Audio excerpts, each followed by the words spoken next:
အားလုံးပဲမင်္ဂလာပါ Move from America Channel နဲ့ကြိုဆိုလိုက်ပါတယ်ဒီဗီဒီယိုလေးမှာတော့ American နိုင်ငံပြည်ထောင်စုကိုအလည်ပတ်လာရောက်နိုင်မဲ့ Visit Visa သို့မဟုတ်လို့ရှင် B1 B2 Visa လို့ခေါ်တဲ့ Visa ကိုလွယ်ကူကူတစ်ဆင့်ချင်း Step by Step ဘယ်လိုသိရမလဲဆိုတာကိုပြပြပေးသွားမှာဖြစ်ပါတယ်ကျွန်မနာမည်ကတော့ Mo ပါ Move from America ရဲ့ channel ကနေပြီးတော့ဗီဒီယိုတွေကိုကြည့်ပေးတာ like လုပ်ပေးတာ subscribe လုပ်ပေးရတဲ့အတွက်လည်းကျေးဇူးထူးတင်ရှိပါတယ်ဒီဗီဒီယိုတွေကအထောက်အကူပေးရဆိုတော့သိရတဲ့အတွက်လည်းဝမ်းမြောက်ဝမ်းသာမိပါတယ်ရှင်နောက်ထပ်ကောင်းတဲ့ဗီဒီယိုတွေကိုလည်းအများကြီးတင်ဆက်ပေးတော့မှာဖြစ်လို့ channel လေးကိုစောင့်ကြည့်ပေးကြပါအောင်နော် Step 1အနေနဲ့ပထမဆုံးတော့မှာ USMC ရဲ့ website ကိုသွားရမှာပဲဖြစ်ပါတယ်အဲ website လေးကတော့ www.usembassy.gov လို့ခေါ်ပါတယ်အဲ website မှာသွားပြီးတော့ကိုယ့်နိုင်ငံကိုကမြန်မာနိုင်ငံမှာနေရဆိုလို့ရှိရင်မြန်မာနိုင်ငံကိုရှာဖွေရပါမယ်ပြီးလို့ရှိရင် DS160 ဆိုတဲ့ဖြည့်ရမယ့် form ကိုရှာပါလိုအပ်တဲ့ချက်လက်တွေကိုစုဆောင်းတာပါ DS160 ဖြည့်တာအချက်လက်တွေအများကြီးလိုပါတယ်ဖြည့်တာကြာမြင့်တဲ့ချိန်ကမိနစ်90လောက်ကြာပါတယ် Step 2အနေနဲ့လောက်မှာတော့ pay the application fee ပါ American နိုင်ငံကို visit visa နဲ့လာမယ်ဆိုလို့ရှိရင် non-refundable application fee $160 ပေးရပါတယ်တွင်းပြောလို့ရှိရင်တော့ပတ်စံပြန်ထုတ်လို့မရတော့ပါဘူးတင်မယ်ဆိုတာလုံးဝသိချတယ်ဆိုလို့ရှိရင်$160သွင်းပြီးတော့ confirmation letter ရပါလိမ့်မယ်အဲ confirmation letter လေးကို print out ထုတ်ထားပြီးတော့တန်ရုံ interview သွားမယ့်နေ့မှာအဲ confirmation letter လေးကိုယူသွားဖို့လိုအပ်ပါတယ် step 3အနေနဲ့လောက်အောင်မှာတော့ passport ဓာတ်ပုံမှာအဖြော်နောက်ခံတဲ့ 2x2 inches passport ဓာတ်ပုံလိုအပ်ပါတယ်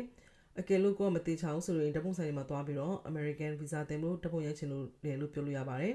ဆိုင်တွေကသိကြပါတယ်ဓာတ်ပုံဆိုင်မမှန်ဘူးဆိုလို့ရှိရင်လည်းfountain reject လုပ်ခံရနိုင်ပါတယ် step 4အနေနဲ့ online သွားပြီးတော့ DS160 form ကိုပြည့်စုံအောင်ဖြည့်ပါမိနစ်90ခန့်ကြာမြင့်နိုင်ပါတယ်အကယ်လို့အဖြေတွေကိုမသိဘူးဆိုရင်လည်းကြော်သွားလို့ရပါတယ်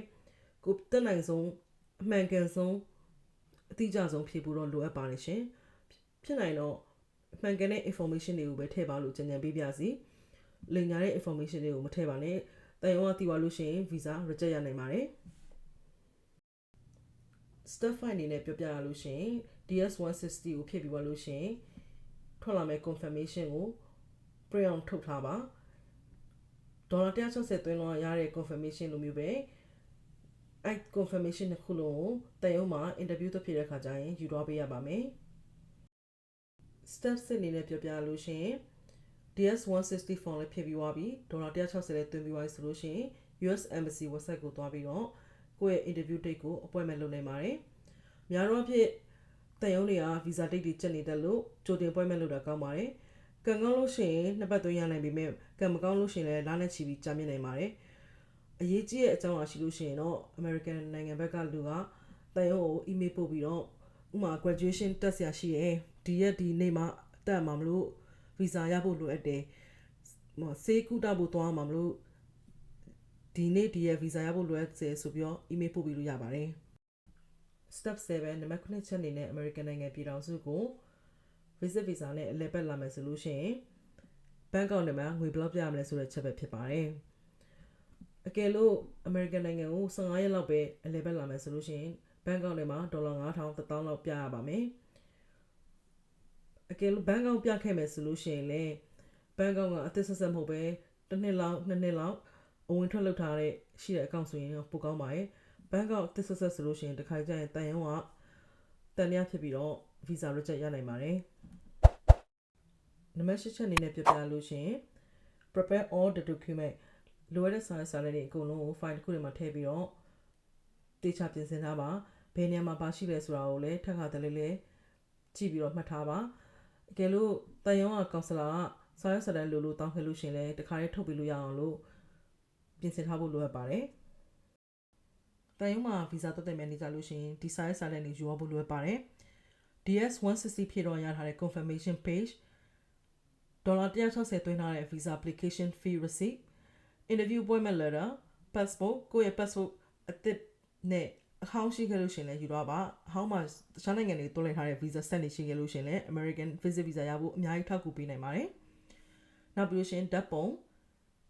supporting document တွေဖြစ်တဲ့မြန်မာနိုင်ငံကိုပြန်လာမဲ့ strong tie တွေရှိရဆိုတဲ့အထောက်အထားတွေကိုပြနိုင်ရင်တော့အကောင်းဆုံးပါပဲ။ counselor တွေကမြန်မာနိုင်ငံကိုပြန်လာမဲ့လူတွေကို visa ပို့ပြီးတော့ပေးချင်ကြပါတယ်။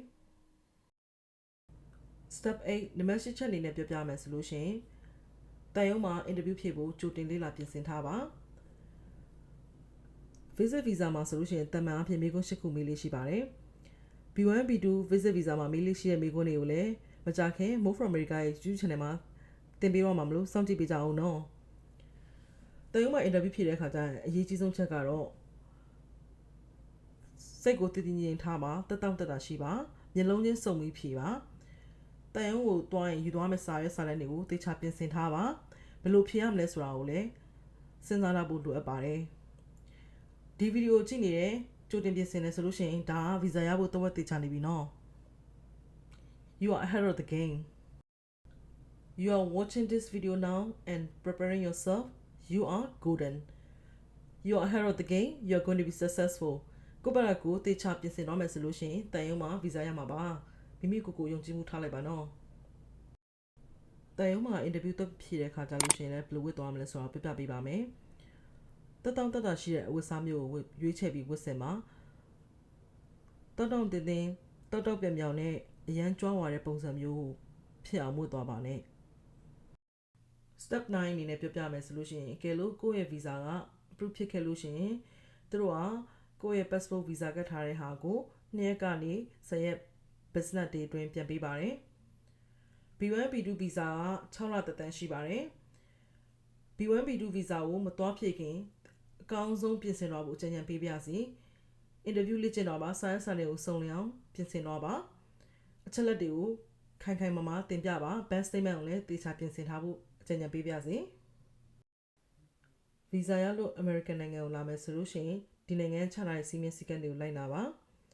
ဖြစ်နိုင်လို့ရှိရင်တက်နိုင်ဆုံး visa ကြော်ပြီးတော့ overstay မနေပါနဲ့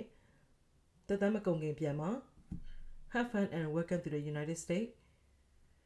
I hope you enjoyed this video don't forget to like and subscribe my YouTube channel ဒီဗီဒီယိုလေးကိုဆုံးဖြတ်ကြည့်ပေးတဲ့အတွက်ကျေးဇူးထူးတင်ရှိပါတယ်မေးချင်တာရှိလို့ရှိရင်လည်း comment section မှာ